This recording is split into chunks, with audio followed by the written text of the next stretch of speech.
सब्जियों और dairy product को स्टोर करने के लिए कोल्ड स्टोरेज फैसिलिटी कैसे शुरू करें। हेलो दोस्तों, मैं हूं प्रीति। क्या आप गांव में रहते हैं या ग्रामीण भारत में कोई बिजनेस शुरू करना चाहते हैं? एग्रीकल्चर सेक्टर में अपॉर्चुनिटीज तो बहुत है, लेकिन सबसे बड़ी प्रॉब्लम ये है कि किसानों के पास अपनी पेरिशेबल प्रोडक्ट्स यानी जल्दी खराब होने वाले प्रोडक्ट्स को स्टोर करने की सही सुविधा नहीं होती। आज हम आपको बताएंगे कि गांव में एक कोल्ड स्टोरेज फैसिलिटी कैसे शुरू की जा सकती है जो फ्रूट्स, वेजिटेबल्स और डेयरी प्रोडक्ट्स को सेफ रखेगी, और ये बिजनेस आपके लिए प्रॉफिटेबल कैसे हो सकता है। इंडिया दुनिया का एक लीडिंग प्रोड्यूसर है फ्रूट्स, वेजिटेबल और डेयरी प्रोडक्ट्स का, लेकिन इतने बड़े प्रोडक्शन के बावजूद एक बड़ा हिस्सा खराब हो जाता है क्योंकि प्रॉपर स्टोरेज नहीं होता। एस्टिमेट्स के हिसाब से इंडिया हर साल लगभग 30% पेरिशेबल प्रोडक्ट्स खो देता है जो मार्केट तक पहुंचने से पहले ही बर्बाद हो जाते हैं। यहीं पर कोल्ड स्टोरेज फैसिलिटी की जरूरत महसूस होती है। अगर आप गांव में कोल्ड स्टोरेज फैसिलिटी शुरू करते हैं तो आप लोकल फार्मर्स की मदद कर सकते हैं, उनके फ्रूट्स, वेजिटेबल और डेयरी प्रोडक्ट्स को लंबे समय तक सेफ रखें, जिससे वे ज्यादा अच्छी कीमत पर बिकेंगे और वेस्टेज भी कम होगा।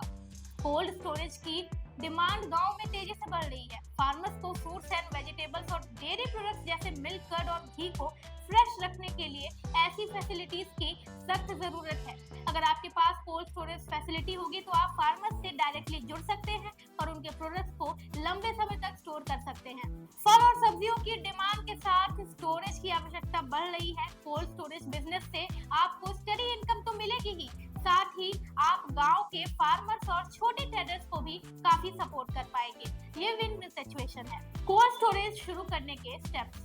अब हम बात करते हैं उन स्टेप्स की जिनसे आप अपना कोल्ड स्टोरेज बिजनेस शुरू कर सकते हैं। Number 1, market research.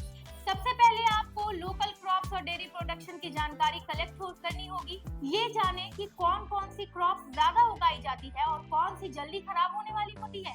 इससे आपको क्लियर अंडरस्टैंडिंग होगी कि आपको किस टाइप के कोल्ड स्टोरेज की जरूरत होगी। नंबर 2, लोकेशन चुनें। कोल्ड स्टोरेज फैसिलिटी के लिए ऐसी जगह चुनें जो कि गांव के सेंटर में हो या जहां से फार्मर्स की उपज को आसानी से कलेक्ट किया जा सके। लोकेशन में electricity and water supply proper होनी चाहिए। Technology and licensing. Cold storage business के लिए आपको रेफ्रिजरेशन सिस्टम और टेक्नोलॉजी इंस्टॉल करनी होगी। इसके अलावा आपको गवर्नमेंट से जरूरी लाइसेंस और अप्रूवल्स भी लेने होंगे। कैपिटल और सब्सिडी। कोल्ड स्टोरेज बिजनेस शुरू करने के लिए एक बड़ी इनिशियल इन्वेस्टमेंट की जरूरत होती है, लेकिन सरकार इस क्षेत्र में भी सब्सिडीज और फाइनेंशियल सपोर्ट भी देती है। आप इन योजनाओं का फायदा उठा सकते हैं।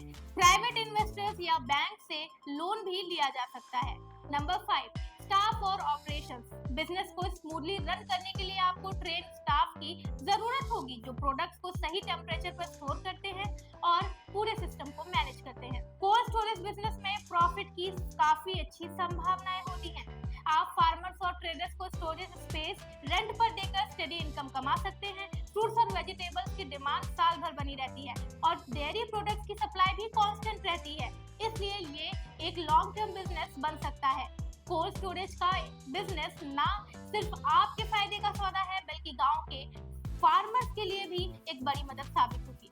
इससे उनकी उपज ज्यादा दिनों तक फ्रेश रहेगी और उन्हें बेहतर प्राइसेस मिलेंगे। अगर आप इस सेक्टर में कदम बढ़ाना चाहते हैं तो यही सही समय है।